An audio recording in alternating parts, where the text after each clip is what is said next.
अस्सलाम वालेकुम। तो मेरे होनहार बालकों, आज हम लोग जो है तुम्हारे इसका सिलेबस का जो भूगोल का हिस्सा है उसको शुरू करेंगे। और इसमें जो तुम्हारा पहला चैप्टर है वो इंडिया साइज़ एंड लोकेशन, यानी भारत आकार और स्थिति के ऊपर है। मैंने एक नक्शा सा बनाया है यहाँ पर, समझने के लिए बनाया। जाहिर सी बात है, इसमें जो है ऐसा कुछ नहीं कि एग्जैक्ट नक्शा है ये, लेकिन एक आपके समझने के लिए हमने इसको बनाया। भी हम लोग समझेंगे इसमें क्या क्या चीज़ें हैं और क्या क्या हमारे लिए इम्पॉर्टेंट है।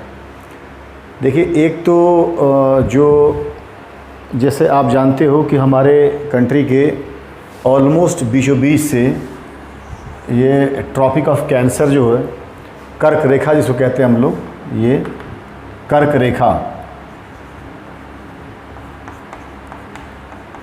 रेखा गुजरती है। यहाँ जो आपका वो बनता है वो 23.5 ये डिग्री बनता है यहाँ पर, जिससे ये कर्क रेखा निकलती है आपके तकरीबन बीचों बीच।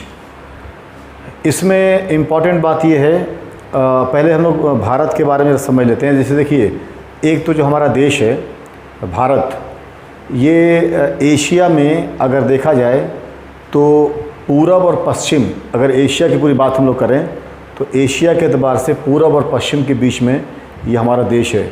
यानी इधर जाएंगे तो ईस्ट एशिया हो जाएगा, इधर आएंगे तो वेस्ट एशिया का पोर्शन लगेगा।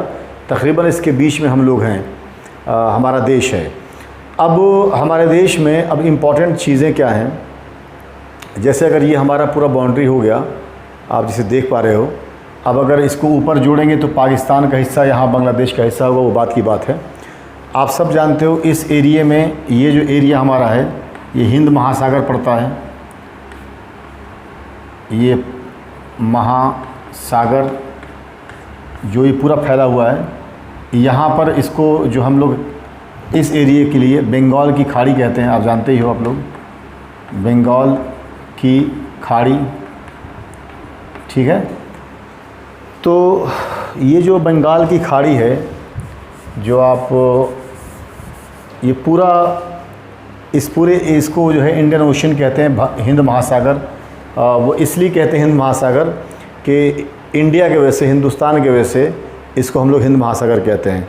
इसमें जो ये पोर्शन है इसको हम लोग बंगाल की खाड़ी कहते हैं, ठीक है। अब इसमें एक और इम्पॉर्टेंट चीज़ है, वो ये कि ये जो एरिया इधर का पड़ता है इसको अरब सागर कहते हैं। क्या कहते हैं? अरब सागर, ठीक है। थोड़ा गौर से इसको ज़रा समझ लीजिएगा, ताकि जब समझ लोगे आप इस पर, तो जब किताब को पढ़ोगे तो बहुत आसानी से समझ सकते हो, ठीक है। अब जैसे आप जानते हो, दुनिया के एतबार से जो ये रेखाएं चलती हैं, ये रेखाएं, ठीक है। एक को इसमें आप सब जानते हो कि इसको लैटिट्यूड कहते हैं, इसको लॉन्गिट्यूड कहते हैं, ठीक है।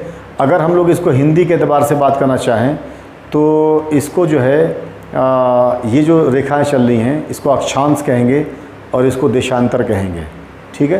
तो अब आइए ज़रा यहाँ पर हिंदुस्तान के बारे में आपको याद क्या चीज़ें रखनी हैं। पहली बात, इंडिया अगर हम लोग बात करें इसकी अक्षांश की, ठीक है, तो इस एतबार से जो हमारा ये वो चल रहा है, ये जिसको अक्षांश कहते हैं, इसी पर कर्क रेखा आएगा बीच में। तो ये जो चलता है हमारा इक्वेटर से ऊपर का हिस्सा है, 8.4 डिग्री से लेके 37.6 जो है डिग्री तक ये चलता है। अब इसमें ख़ास बात क्या है कि आपको एक तो ये याद रखना है, इन दोनों की का डिग्री 8.4 ये और 37.6 डिग्री के एतबार से याद रखना है। और दूसरी बात, जो यहाँ का है जिसको आप जो है देशांतर कहते हो, तो देशांतर के जो ऐसे चलेगा, तो देशांतर के एतबार से ये जो देखिए, एक बात याद रखिएगा, ये जो लाइन चल रहा है ये अक्षांश वाला, ये लाइन ऐसे चलेगा, ठीक है। और ये जो लाइन चलेगा वो ऐसे चलेगा, बस समझिए। तो इसके एतबार से 68.7 और 97.257 डिग्री के बीच में ये आपका हिंदुस्तान का हिस्सा पड़ता है। समझने वाली बात ये है कि जैसे हम लोग आम तौर पर भारत को देखते हैं तो हमें ये लगता है कि शायद जो है ये बहुत ज़्यादा लंबा है, मतलब ये लंबाई हम लोग को ज़्यादा आमतौर पर दिखती है। लेकिन बात ऐसी है नहीं। ये बेसिकली ये लंबाई जो है आप दोनों तरफ से देखोगे तो ऑलमोस्ट 30 डिग्री के बीच में भारत पड़ता है, तकरीबन 30 डिग्री के बीच में दोनों तरफ से। आप चाहे ऐसे देखो चाहे ऐसे देखो, इन दोनों एतबार से तकरीबन 30 डिग्री के आसपास में भारत पड़ता है। ठीक है, ये बात समझ आ रही है आपको क्या बता रहा हूँ मैं? भारत को अगर हम लोग देखें हमारे देश के नक्शे को तो तकरीबन ये 30 डिग्री के ऐसे भी अगर देखोगे चाहे ऐसे देखोगे तो दोनों एतबार से, आप चाहे अक्षांश के एतबार से देखें, ठीक है, या देशांतर के एतबार से देखें, दोनों एतबार से ही ये तकरीबन 30 डिग्री के बीच में पड़ता है। एक बात। दूसरी अहम बात क्या है कि जो ये लंबाई है यहाँ से लेके यहाँ तक की लंबाई, ठीक है, ये लंबाई आपके 3214 किलोमीटर का है, ये लंबाई, ठीक है। और अगर ये लंबाई देखोगे आप, ये चौड़ाई देखोगे आप, तो 2933, ठीक है, किलोमीटर का पड़ता है। तो आप देख सकते हो यहाँ पर 3214 किलोमीटर, और जो ऐसे आएगा, और जो आप जो है जब इस तरह के इस पर चलेंगे अक्षांश के एतबार से तो 2933 किलोमीटर। तो ये याद रखना है कि इसकी ऐसे चौड़ाई जो बनेगी वो 2933 किलोमीटर बनेगी, और जो ये आपके देशांतर पर लंबाई बनेगी वो 3214 किलोमीटर बनेगी। बस बार ये एक बात तो ये। दूसरी चीज़, ये नक्शा समझ आ रही है बात आपको? क्लियर है बात ये? अब इसमें जो मैंने बताया आपको कि जो कर्क रेखा देख रहे हो आप, ये कर्क रेखा अक्षांश पर आता है। आप जानते हो कि एक जो है यहाँ पर इक्वेटर है, ठीक है, फिर tropic of Cancer, tropic of Capricorn पड़ता है, बस और ये। और तो जो हम लोग का ये कर्क रेखा है जिसको आप देख पा रहे हो यहाँ पर, ये 23.5 या 23.5 डिग्री के इस पर पड़ता है। इसमें कुछ स्टेट्स आते हैं, जैसे गुजरात आएगा, इसमें मध्य प्रदेश आएगा, इससे छत्तीसगढ़ आएगा, इसमें बंगाल का हिस्सा आएगा, ठीक है, और इस तरह से होते हुए जो है मणिपुर को होते हुए निकल जाएगा। ये शहरों के एतबार से इसमें 2 शहर 3 शहर जरूर याद रखिएगा। एक तो अहमदाबाद का नाम याद रखिएगा, अहमदाबाद आप जानते हो गुजरात में पड़ता है। एक भोपाल का नाम याद रखिएगा अगर शहरों की बात आए, और एक कैलकाटा का या कोलकाता का नाम याद रखिएगा, ठीक है। ये 3 शहर बड़े इस पर जो आपके ट्रॉपिक ऑफ कैंसर है, कर्क रेखा है, इसके ऊपर पड़ते हैं ये। तो अब सवाल ये है यहाँ पर कि जो ट्रॉपिक ऑफ कैप्रिकॉर्न और ट्रॉपिक ऑफ कैंसर के बीच का एरिया है, ये नीचे आप जानते हैं इक्वेटर जाएगा। तो यहाँ पर आपको याद ये रखना है कर्क रेखा के बारे में कि कर्क रेखा हमारे देश के तकरीबन बीचों बीच से होकर जा रही है, और इसका जो डिग्री पड़ता है 23.5 पड़ता है। और ये कर्क रेखा पर जो बड़े बड़े शहर हैं वो अहमदाबाद, भोपाल और कोलकाता पड़ेंगे, और स्टेट जो है जो पड़ेंगे आपके इधर गुजरात, मध्य प्रदेश और छत्तीसगढ़, ठीक है, बंगाल, आसाम, इस तरह से पड़ता हो जाएगा ये। अब आइए ज़रा मेन चीज़ जो अब तक हमने आपको बताया जो याद रखना है वो ये कि अगर भारत को पूछेगा कि अक्षांश के एतबार से अगर बात की जाए तो उत्तरी अक्षांश के एतबार से कितने से कितने डिग्री के बीच में है, तो 8.4 से 37.6 डिग्री के बीच में ये हमारा हिंदुस्तान पड़ता है। और अगर बात होगी देशांतर की तो 68.7 से 97.25 इसके बीच में हमारा देश पड़ता है। और अगर ये पूछा जाएगा कि कितने डिग्री के बीच में तकरीबन देश है, अगर अक्षांश और देशांतर के एतबार से देखा जाए तो हमारा देश अक्षांश, ठीक है, अक्षांश जो ये जो चल रहा है इसके और देशांतर के एतबार से 30 डिग्री के आसपास, लगभग 30 डिग्री के आसपास हमारा देश इसके बीच में है। आप देख ही सकते हो, ये क्लियर है बात। अब आइए ज़रा हम लोग बात करते हैं आगे। तो हमने आपको अब तक 2-3 चीज़ बताई। एक बात ये कि हमारा देश जो है वो एशिया महाद्वीप में है, और एशिया महाद्वीप में अगर देखा जाए तो एशिया के पूर्वी और पश्चिमी हिस्से के बीच में है।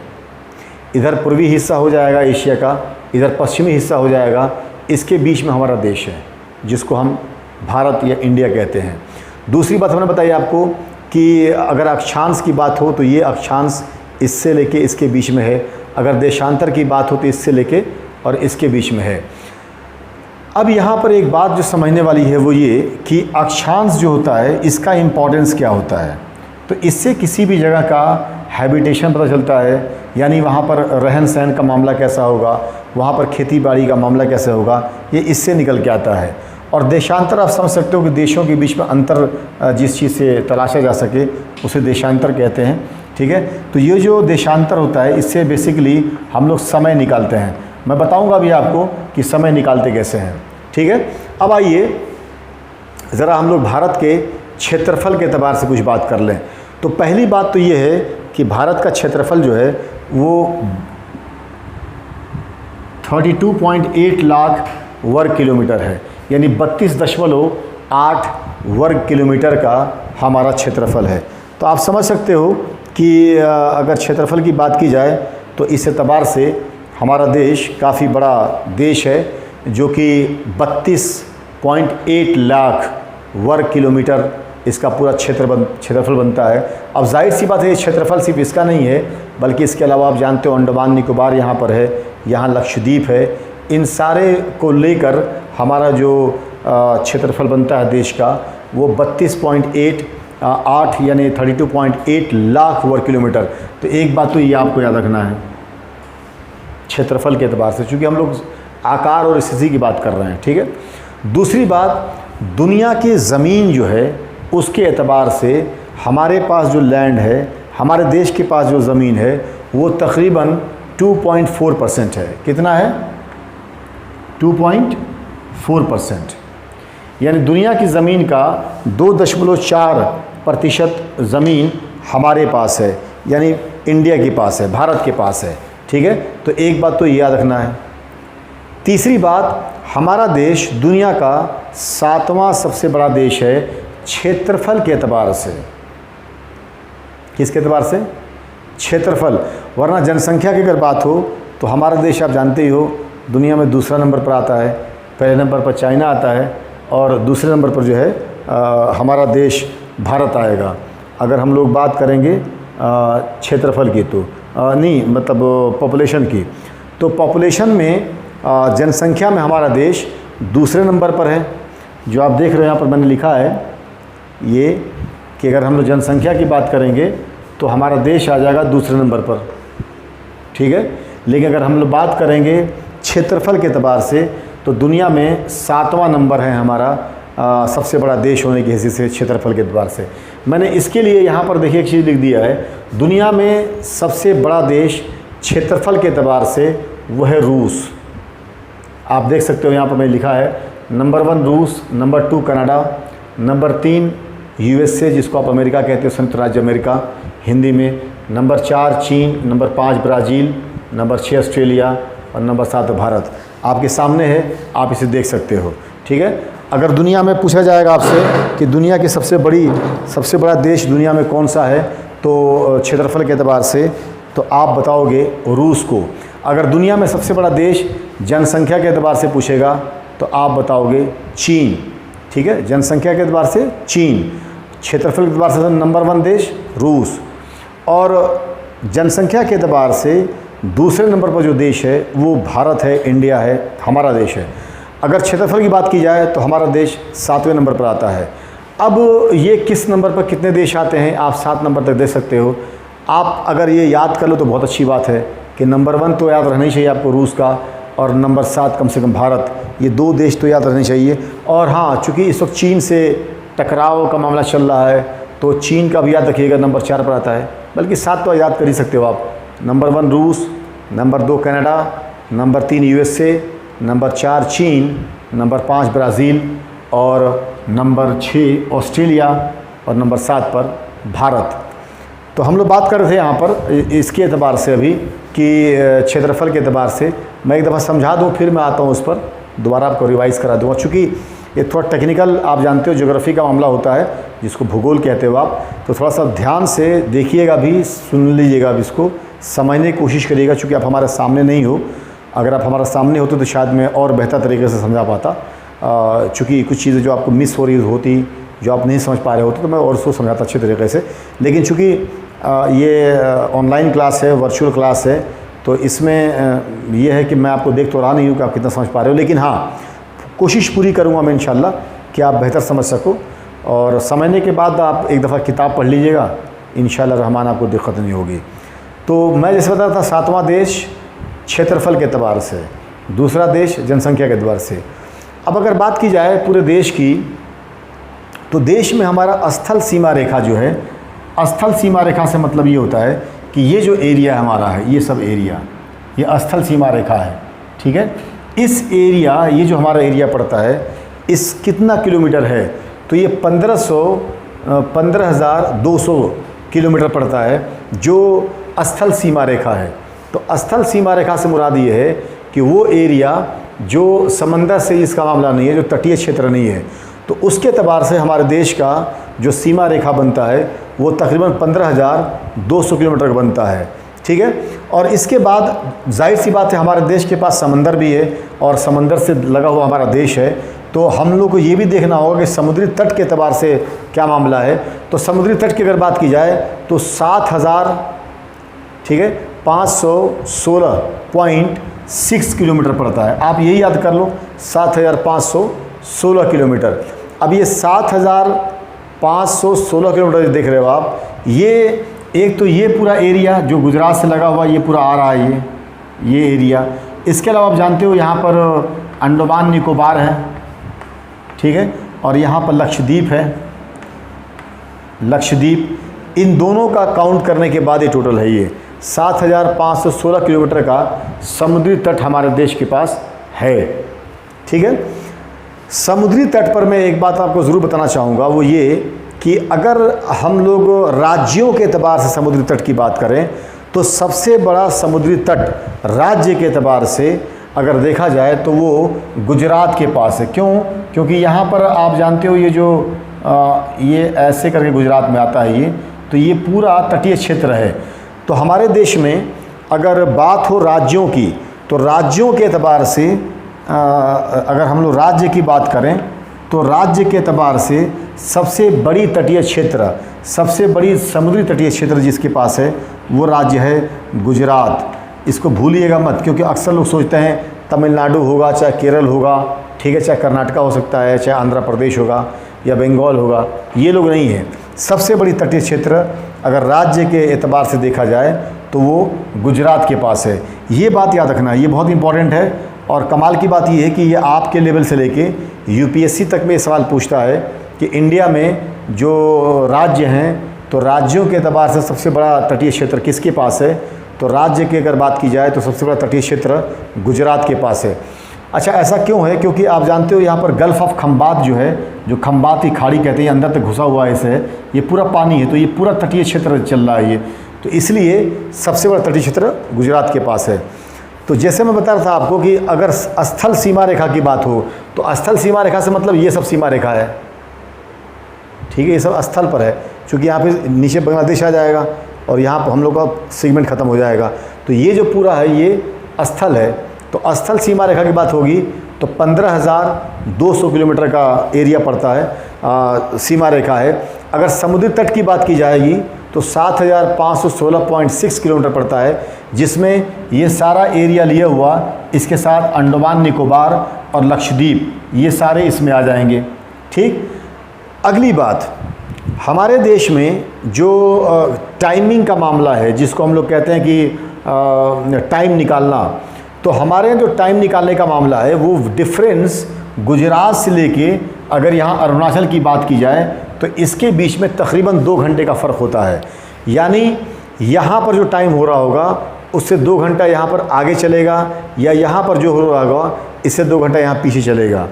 ये 2 घंटे का टाइमिंग का डिफरेंस हमारे कंट्री में पड़ता है। क्यों पड़ता है? क्योंकि आप जानते हो कि ये जो देशांतर है, देशांतर के अकॉर्डिंगली ही आपके चलता है वो टाइमिंग। और हमारा देशांतर के बाद से बता चुका हूँ आपको कि 30 डिग्री ऐसे भी अगर देखोगे चाहे ऐसे देखोगे आप, दोनों एतबार से 30 डिग्री पड़ता है। तो अगर 30 डिग्री को आप अगर मल्टीप्लाई कर दो 4 से तो आएगा आपके 120। तो 120 मिनट्स का जो है डिफरेंस हमारे कंट्री में इस छोर से लेकर इस छोर तक पड़ेगा। यानी अगर गुजरात से लेके और हम लोग अरुणाचल प्रदेश तक की बात करें तो इसके बीच में जो एरिया पड़ रहा है, यहाँ पर यहाँ से और यहाँ के बीच में 2 घंटे का डिफरेंस हो जाएगा। ये बात आपको बिल्कुल याद रखना है, जहन में रखना है, क्योंकि ये सवाल अक्सर पूछता है कि हमारे कंट्री में जो टाइम जोन है उसके एतबार से गुजरात और अरुणाचल प्रदेश के बीच में कितना डिफरेंस हो जाता है। तो ये डिफरेंस 2 घंटे का हो जाता है तकरीबन। ठीक, अच्छा, जैसा कि आप जानते हो जब 2 घंटे का डिफरेंस होगा तो कोई हम मीन निकालेंगे, जो एक ऐसा जगह जहाँ पर से हम टाइमिंग निकालेंगे।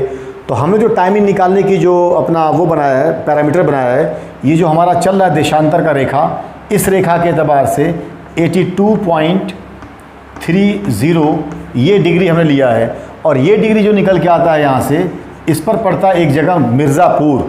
तो ये मिर्ज़ापुर जो है ये हमारा, इसी को हम लोग कहते हैं IST, इंडियन स्टैंडर्ड टाइम। तो भारत का जो स्टैंडर्ड टाइम निकालते हैं हमें, वो कहाँ से निकालते हैं? मिर्ज़ापुर से। ये बात याद रखना है। मिर्ज़ापुर जो पड़ता है ये आपके उत्तर प्रदेश में ईस्टर्न यूपी में एक जगह है मिर्ज़ापुर, एक डिस्ट्रिक्ट है, वो पड़ता है। ये आपने वाराणसी या बनारस या काशी सुना होगा, बनारस से लगा हुआ डिस्ट्रिक्ट है, एडजॉइनिंग डिस्ट्रिक्ट है मिर्ज़ापुर। तो ये 82.30 डिग्री पर जो आ रहा है ये मिर्ज़ापुर। तो अगर आपसे सवाल ये पूछा जाएगा एग्ज़ाम में कि हमारे देश में जो इंडियन स्टैंडर्ड टाइम निकालने के लिए मीडियम जोन लिया गया है वो कौन सा जगह लिया गया है, तो आप बताओगे कि मिर्ज़ापुर को लिया गया है। अगर ये पूछेगा कि किस उस पर जो है देशांतर, किस देशांतर पर, किस जो है लॉन्गिट्यूड पर हम टाइमिंग निकालते हैं भारत का, तो वो 82.30 लॉन्गिट्यूड को ही आप हिंदी में देशांतर कहते हो, उस पर निकालते हैं। तो ये चीज़ आपको बिल्कुल जहन में रखना है। ये जो मैंने बताया आपको 82.30 देशांतर यानी लॉन्गिट्यूड। तो इस लॉन्गिट्यूड पर हम निकालते हैं टाइमिंग। तो ये हुई टाइमिंग की बात। अब यहाँ पर एक बात आपको जो समझाना था बहुत इंपॉर्टेंट, वो यहाँ पर समझ लीजिए आप कि अगर टाइम निकालने की बात होगी तो टाइम कैसे निकाला जाएगा, इसको ज़रा समझ लीजिए आप, ताकि आप लोगों को फिर इसमें जो है दिक्कत न रहे। अगर हम लोग पूरे दुनिया की बात करें, वर्ल्ड की बात करें, तो मान लीजिए वर्ल्ड है पूरा, अगर ये पूरा दुनिया, तो आप इसका जो बीच लिया जाता है जिसको हम लोग ग्रीनविच मीन टाइम कहते हैं, ग्रीनविच मीन टाइम। अब चूंकि इसका हिंदी नहीं है तो इसका मैं हिंदी बना भी नहीं पाऊंगा, ठीक है। जितना हिंदी बना सकता हूँ हिंदी बना रहा हूँ आपको मैं, इसका कोई हिंदी है नहीं, तो आपको इंग्लिश में समझना होगा। ग्रीनविच मीन टाइम ये कहाँ पर है? आपने सुना होगा इंग्लैंड एक जगह है, इंग्लैंड में लंदन से नीचे, जैसे मान लीजिए इंग्लैंड पड़ता है ये, तो यहाँ लंदन है, लंदन के नीचे एक जगह है ग्रीनविच, यहाँ से देशांतर निकल रहा है जिसको लॉन्गिट्यूड कहते हो। इसको मानते हैं main time, Greenwich mean prime time इसी से निकालते हैं। तो होता क्या है कि अगर मान लीजिए यहाँ पर जो टाइमिंग हो रहा, मान लीजिए ये ग्रीनविच है, ठीक है, ये ग्रीनविच है, तो ये इसको यहाँ 0 डिग्री माना जाएगा। अब अगर इसके इस साइड माने पूरब में अगर टाइम निकालना हुआ तो जो भी टाइम निकालोगे आप उसको प्लस करोगे, ठीक है। और इसके जब पश्चिम में जाओगे आप, पश्चिम में, तो ये जो है माइनस होगा टाइमिंग में इसके टाइम से। अभी क्यों होगा? हम सब जानते हैं कि सूरज जो निकलता है पूरब से निकलता है।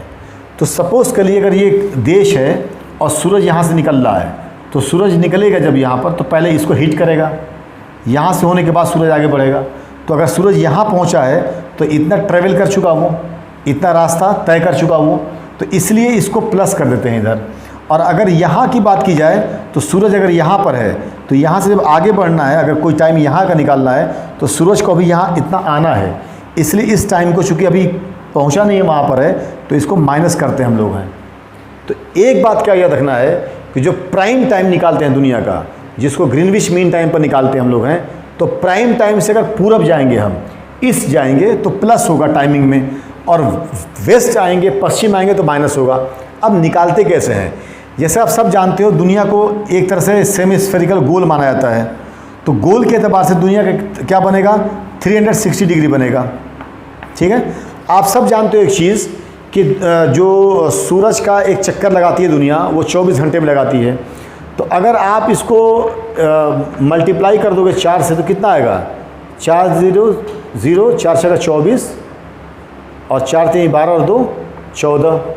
अगर इसको आप 60 से डिवाइड कर दोगे, मान लो ये, तो 6 दूनी के 12, ठीक है, और 6 चौके 24 घंटा आ गया। अब यहाँ समझना क्या है आपको, जो टेक्निकल चीज़ है ये समझ जाओगे, आपको कभी टाइम निकालने में दिक्कत नहीं होगी।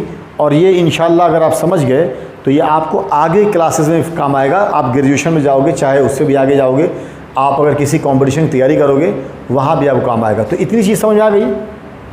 अब देखिए यहाँ पर और समझना क्या है। देखिए जैसे मैंने आपको बताया कि अगर आप यहाँ एक बहुत अहम चीज़ समझिए आप, अगर आप जो प्राइम टाइम है, प्राइम टाइम निकालते हैं ग्रीनविच मीन टाइम से, इसको कहते हैं GMT, आपने सुना होगा शायद, GMT, ग्रीनविच मीन टाइम। अगर यहाँ ये प्राइम टाइम है, ये चल रहा ना, ये आपका देशांतर में इसको निकालते हैं, यहाँ पर 0 माना गया है इसको। अगर यहाँ से पूरब के देश होंगे तो जो भी टाइम निकलेगा उसको प्लस कर देंगे, अगर यहाँ के बाद पश्चिम के देश होंगे तो उसको माइनस कर देंगे। अब जैसे एग्जाम्पल ये निकलता कैसे है, 1 डिग्री इक्वल टू 4 मिनट मानते हैं। 1 डिग्री इक्वल टू 4 मिनट, यानी 1 डिग्री अगर डेविएट करेगा इधर से उधर तो फ़र्क कितना का होगा, 4 मिनट का फ़र्क हो जाएगा। ये बात याद रखना है।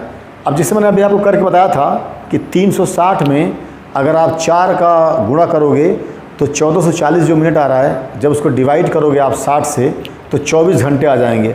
आप सब जानते हो कि सूरज का एक चक्कर लगाने में ज़मीन को 24 घंटा लग जाता है, ठीक है। तो यहाँ पर समझना क्या है कि 1 डिग्री इक्वल टू 4 मिनट चुकी है। तो अब करना क्या है, जैसे मान लीजिए अगर यहाँ पर ग्रीनविच मीन टाइम पर 5 बज रहा है, मान लीजिए यहाँ पर 5 बज रहा है, 4 PM शाम का हो रहा है, समझ रहे हो आप, शाम का 5 बज रहा है। अब इससे इस तरफ, ठीक है, इस तरफ अगर मान लीजिए यहाँ पर 60 डिग्री है, 60 डिग्री पर कोई देश पड़ रहा है, तो अब यहाँ पर टाइम क्या हो रहा होगा, अगर यहाँ 5 बज रहा है तो 60 डिग्री इंटू 4 कर देंगे हम लोग, तो कितना आ जाएगा 240। तो 240 मिनट हो गया। अब 240 मिनट को 60 मिनट होता है, आप माइनस कर दोगे तो कितना आएगा, 4 आएगा। तो यानी अगर यहाँ 5 बज रहा है PM, तो यहाँ पर 9 PM हो रहा होगा,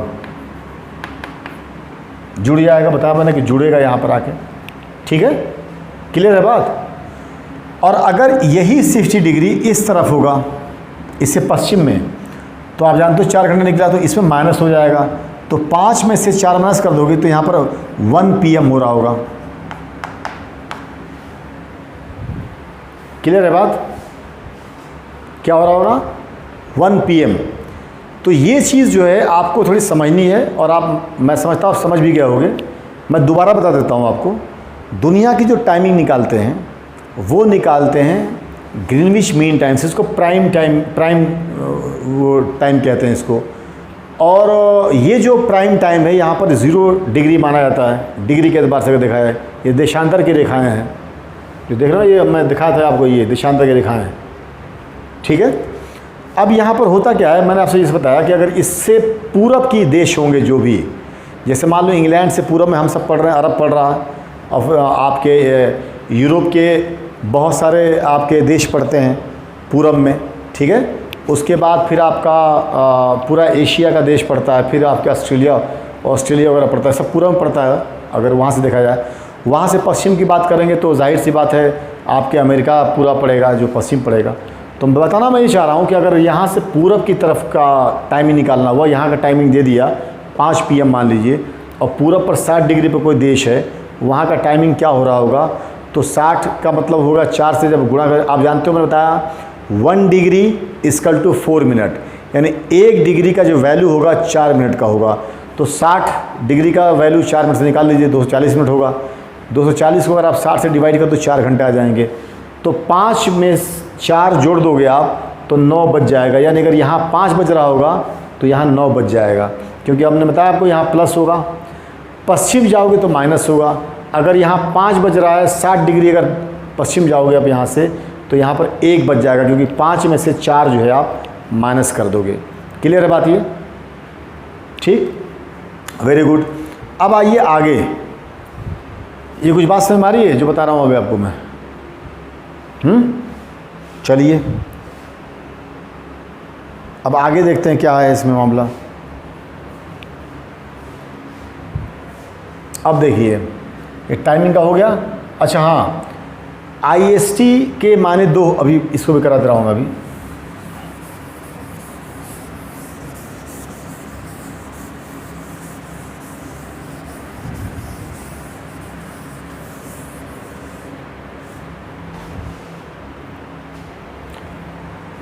ये जो IST है इसके माने 2 होता है। एक तो होता है इंटरनेशनल,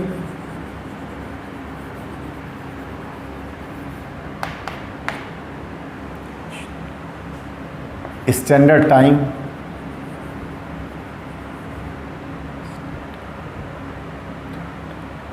स्टैंडर्ड टाइम, और एक इसके मायने होता है इंडियन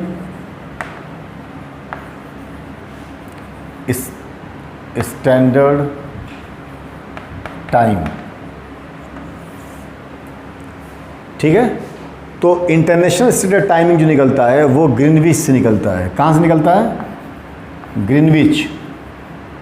और ग्रीनविच कहाँ पड़ता है बता चुका आपको मैं, इंग्लैंड में पड़ता है। ये इंग्लैंड में है, लंदन के करीब में एक जगह है। लंदन आप जानते ही हो, लंदन करीब में एक जगह है ग्रीनविच। अगर इंडियन स्टैंडर्ड टाइम निकालने की बात होगी तो ये कहाँ से निकलेगा? मिर्ज़ापुर से, जो उत्तर प्रदेश में पड़ता है। ठीक है, क्लियर बात ये? अब आइए आगे देखते हैं इसको। तो ये तो हुआ टाइमिंग के एतबार से बात। अब एक और चीज़ समझने की इसमें है, वो ये कि अब हम लोग अगर इसको हटा दें टाइम का मामला, तो आइए अब इसके आगे बात करते हैं।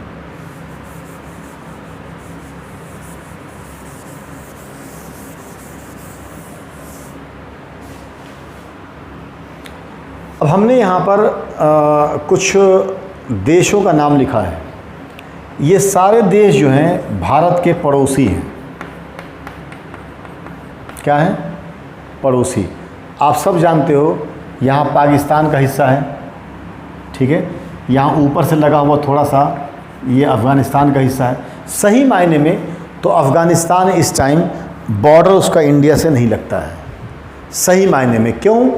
क्योंकि कश्मीर का जो हिस्सा है ऊपर वाला, जिसे पाकिस्तान आज़ाद कश्मीर कहता है और हम लोग पाकिस्तान अधिकृत कश्मीर कहते हैं, उसको POK कहते हैं, पाक ऑक्युपाइड कश्मीर, और पाकिस्तान वाले उसको जो है आज़ाद कश्मीर कहते हैं।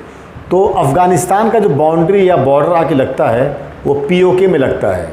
ठीक है, POK, जिसको हम लोग पाक ऑक्युपाइड कश्मीर कहते हैं, या पाक हिंदी में कहेंगे पाक यानी पाकिस्तान अधिकृत कश्मीर।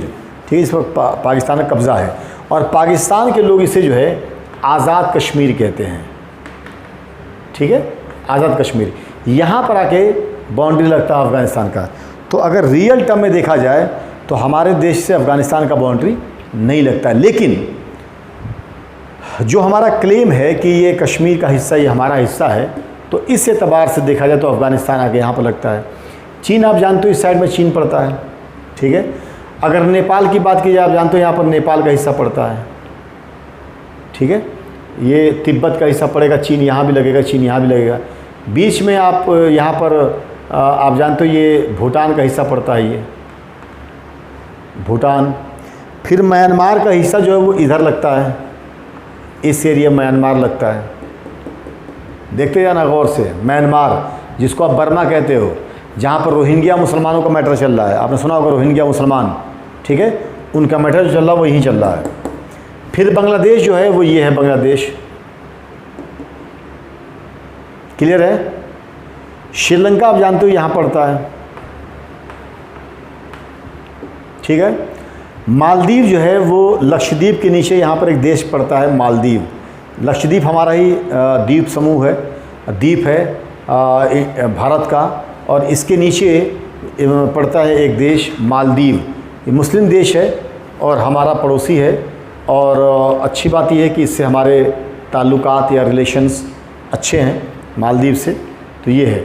अब बकिया आप देख सकते हो कि हमारे जितने पड़ोसी हैं, किसी से इस टाइम ये हमारी कूटनीतिक विफलता कहेंगे आप इसको, और विफलता कहना चाहिए, ये हमारे देश की कूटनीतिक विफलता है कि हमारे देश में जो भी पड़ोसी हमारे हैं किन्हीं से भी हमारे अच्छे ताल्लुकात नहीं है इस टाइम। अगर सही मायने में देखा जाए, पाकिस्तान से आप जानती हो पहले से ताल्लुकात ख़राब हैं, अफ़गानिस्तान से कोई डायरेक्ट अच्छा है नहीं, चीन ने आपने देखा ये लद्दाख वगैरह का जो इशू किया है, इन लोगों ने गलवान घाटी पर जो हमला किया है और जो वहाँ पर अच्छे खासे वो घुस चुके हैं अंदर, तो चीन से आप देखिए तो किस तरह का माहौल चल रहा है।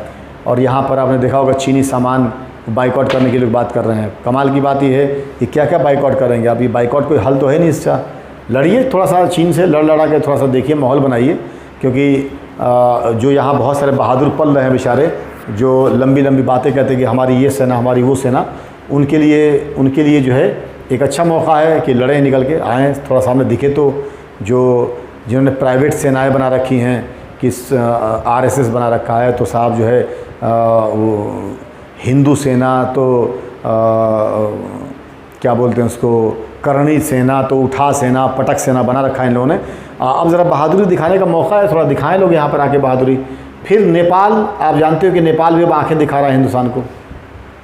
नेपाल ने भी जो बांध की रिपेयरिंग चल रही थी मोतिहारी और चंपारण के एरिया में, उसको रोक दिया है, ठीक है। उसने लिपुलेक वगैरह कई एरिया जो हमारे एरिया थे उनको अपने दक्षिण दिखा दिया है और उस पर अपना क्लेम कर रहा है कि हमारा है। आप समझ रहे, ये एक बहुत बड़ी बात है, जो बहुत ख़तरनाक चीज़ हुआ है। और सबसे डेंजरस काम ये हुआ है कि नेपाल ने पहली दफ़ा हिस्ट्री में, फर्स्ट टाइम नेपाल ने अपनी आर्मी डिप्लॉय कर दी है बॉर्डर पर। भूटान से कोई मतलब है नहीं, अब इधर चीन यहाँ पे घेरे ही हुआ है। म्यांमार से हमारे रिलेशन कभी उस तरह के नहीं रहे कि बहुत अच्छे बुरे क्या कहा जाए। बांग्लादेश से भी मामला उसी तरह का है। श्रीलंका से भी हमारे रिलेशन बहुत अच्छे नहीं है, क्योंकि श्रीलंका में इन्फ्लुएंस बढ़ता जा रहा है चाइना का और पाकिस्तान का। वही हालत बांग्लादेश का है, बांग्लादेश में भी चाइना और पाकिस्तान का इन्फ्लुएंस फिर बढ़ता जा रहा है और भारत के ख़िलाफ़ एक सेंटिमेंट वहाँ उभरता जा रहा है। तो कहने का मतलब ये है कि हमारे जो पड़ोसी हैं, जो दिख रहे हैं आपको, इनमें ज़्यादातर देश ऐसे हैं जो हमारे देश के ख़िलाफ़ इस वक्त जो है काम कर रहे हैं। खैर वो एक अलग इशू है। तो आपने याद जो रखना है वो ये रखना है कि ये सारे देश हमारे देश के पड़ोसी हैं। पाकिस्तान, अफ़गानिस्तान, चीन, नेपाल, म्यांमार, भूटान, बांग्लादेश, श्रीलंका, मालदीव, ये सारे देश जो हैं वो हमारे देश के पड़ोसी हैं। तो कितने पड़ोसी हो गए? 1 2 3 4 5 6 7 8 9, यानी हमारे पड़ोसी देश जो हमारे भारत के पड़ोसी हैं वो कितने हो गए? 9 हो गए। तो ये बात याद रखनी है। क्लियर है बात? अब आइए आगे बढ़ते हैं। इसके बाद कुछ चीज़ें और इसमें वो कर लीजिए जो ताकि आपका क्लियर हो जाए।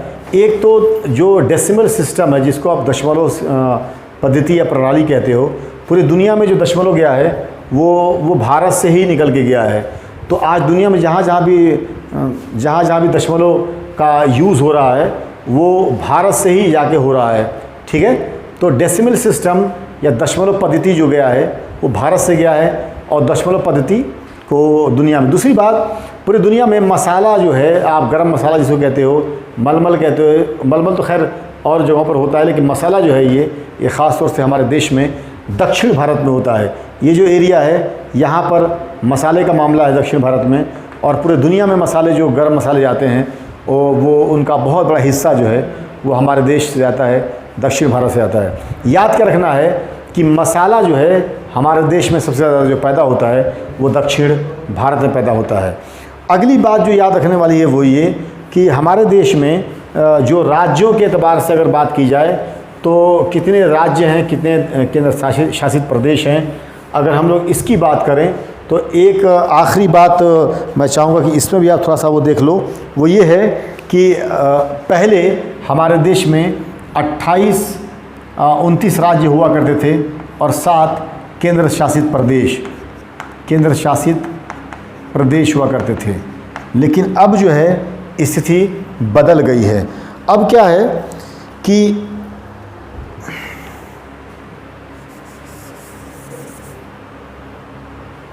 हमारे देश में पहले राज्य 29 थे और केंद्र शासित प्रदेश हमारे यहाँ 7 थे। लेकिन जैसा कि आप जानते हो, इनमें से एक देश को एक राज्य को माइनस कर दिया गया है। वो राज्य है जम्मू एंड कश्मीर, इसको माइनस कर दिया गया है। तो अब हमारे देश में जो राज्य हैं, याद रखना है, ये बहुत इंपॉर्टेंट है, हमारे देश में जो राज्य हैं वो 28 राज्य अब हैं। ठीक, जम्मू कश्मीर को जो अलग किया गया, राज्यों के दर्जे से निकाला गया या उसके राज्य का दर्जा जो छीना गया, तो उसके बाद वहाँ पर 2 केंद्र शासित प्रदेश बना दिए गए। तो इसमें 2 केंद्र शासित प्रदेश जुड़ जाएंगे, यानी अब जो हमारे पास केंद्र शासित प्रदेश हैं वो हैं 9। ये 2 कौन से जुड़े हैं? ये 2, एक तो जम्मू एंड कश्मीर केंद्र शासित प्रदेश और दूसरा लद्दाख, जहाँ मैटर चल रहा अभी, आप जानते हो, लद्दाख। ये 2 केंद्र शासित प्रदेश जम्मू एंड कश्मीर राज्य को तोड़कर उसके दर्जा को ख़त्म करके बनाए गए हैं। तो अगर पूछेगा कि इस समय हमारे देश में कितने राज्य हैं, तो इस समय हमारे देश में 28 राज्य हैं। और अगर पूछेगा कि इस समय हमारे देश में कितने केंद्र शासित प्रदेश हैं, तो इस समय हमारे देश में 9 केंद्र शासित प्रदेश हैं। ये है पूरा आपका आंकड़ा जो आप देख सकते हो इस पूरे इसमें जो आपका भारत आकार और स्थिति की बात है। इतनी सारी चीज़ें जो आपने बताई आपको, आप इसको अगर जहन में रख के इंशाल्लाह अपने चैप्टर को एक दफ़ा पढ़ लोगे तो अल्लाह ने चाहा तो आपका यहाँ से मामला नहीं होगा। इसी के साथ आपका बहुत बहुत शुक्रिया। अल्लाह हाफिज़।